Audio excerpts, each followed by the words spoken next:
And that was completely transformational, seeing him up close, spending time with him, seeing that this is a man who, the way he is in public is exactly the way that he is in private.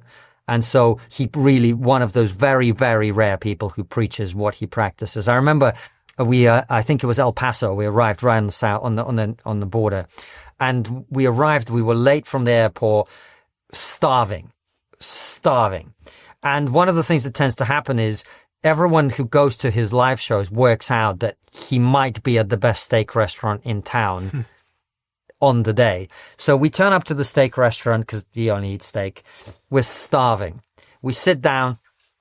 The waiter brings the menus. Well, the moment we start looking at the menus, this group of guys and girls comes over. He stands up, forgets about the menu. We're starving. Gives them, all the attention in the world. Selfies, had a little chat, asked them what they do, blah, blah, blah, blah, blah. Sits down, places the order. Another group of people come over, gives them the same amount of attention. And by this point, we're dying of hunger.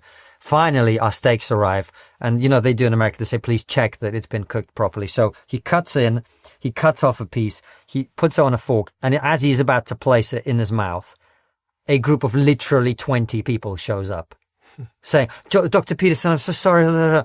He puts the fork down, stands up, and gives them all the exact same amount of attention that he'd given the previous people. And just in everyone that he interacted with, that's what I saw. A guy who talks about living in a certain way actually practices it. And that was, incredibly inspiring for me, really educational, gave me a lot of thoughts about my relationships, how I live my life. He's a great man.